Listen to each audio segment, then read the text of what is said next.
Atenção! Começa agora uma teleaula de História do Ensino Fundamental. Você vai assistir a teleaula de número 27. Bons estudos!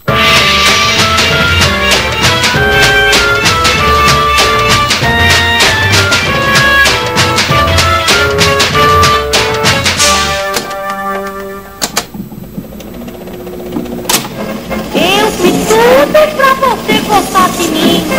Bota o retrato do velho outra vez, bota no mesmo lugar.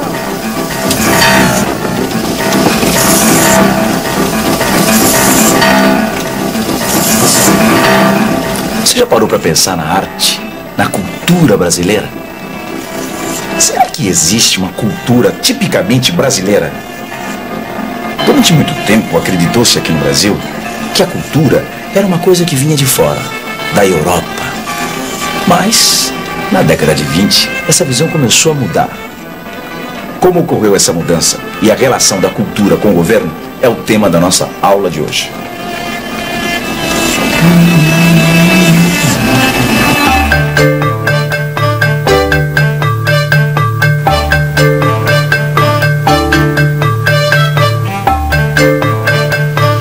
Nós estamos aqui no Teatro Municipal de São Paulo, um teatro que já foi palco de inúmeras e grandiosas manifestações culturais. Por aqui já passaram cantores de ópera italianos, bailarinos russos, orquestras sinfônicas mundialmente conhecidas. Tudo isso, como você sabe, é cultura. Mas será que só isso é cultura? Oi, tô vendo que você gosta de música, queria que você me respondesse uma coisa. Você acha que ópera é mais cultura, é mais importante do que samba? Bom, a ópera não é geralmente do Brasil, né? É de fora, então tem que ser valorizado o que é daqui mesmo, né? Eu acho que os dois têm o seu valor, a sua importância. O samba é importante para o brasileiro porque faz parte das nossas raízes, da nossa criação, por assim dizer. Desde os africanos, portugueses, vê o samba, né? Que faz parte do povo. A ópera também é importante, apesar que no Brasil não existe óperas assim muito conhecidas, muito famosas, né? São mais coisas de italianos, de outros países, mas é importante. Manifestação cultural brasileira, eu acho que o repente é bem mais legal do que o carnaval, né? Se você pegar assim o repentista, é uma coisa assim bem brasileira mesmo, que uma manifestação bem popular, que aí você realmente se sente orgulhoso de ser brasileiro, né? Mas se hoje a gente tem orgulho da arte, da cultura brasileira, nem sempre foi assim. Nos anos 20, grande parte da elite intelectual brasileira não dava a menor importância para a cultura nacional. Mas um belo dia, por mais estranho que pareça, foi uma guerra, a Primeira Guerra Mundial, que deu uma grande força para a cultura brasileira. A Primeira Guerra Mundial teve um forte impacto sobre os intelectuais de todo o mundo.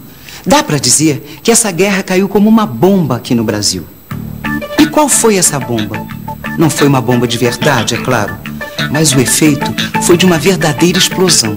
Porque, no fim das contas, a destruição da Europa acabou revelando que os europeus não eram assim tão perfeitos e tão civilizados como se imaginava.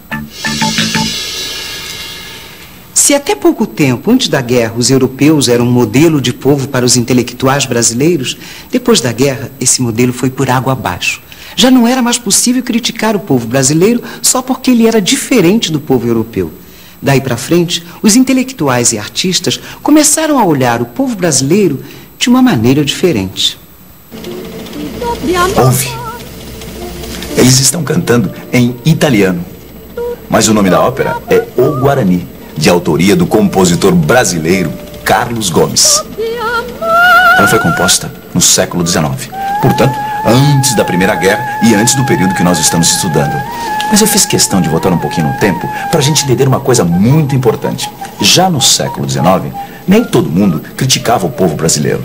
Artistas como Carlos Gomes tentaram valorizar as coisas do Brasil na música, na arte e na literatura.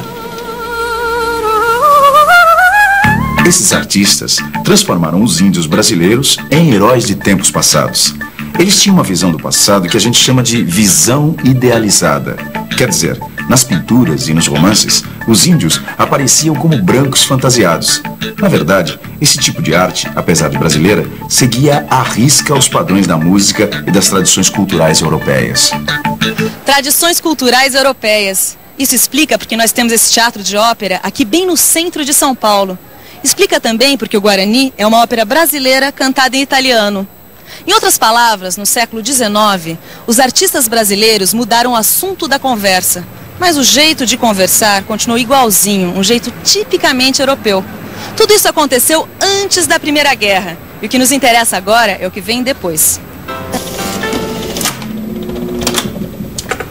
Pois é. Depois do impacto da Primeira Guerra, os intelectuais e artistas não estavam mais atrás de um passado ideal, como no século XIX. O que eles queriam agora era encontrar a alma do verdadeiro povo brasileiro. Os novos rumos da cultura brasileira foram anunciados aqui, no Teatro Municipal de São Paulo. Em 1922, um grupo de artistas intelectuais reuniu toda a elite da cidade para mostrar o que eles chamavam ser a verdadeira arte brasileira. Foi um escândalo. Olha só um poema de Oswald de Andrade que foi recitado naquela semana.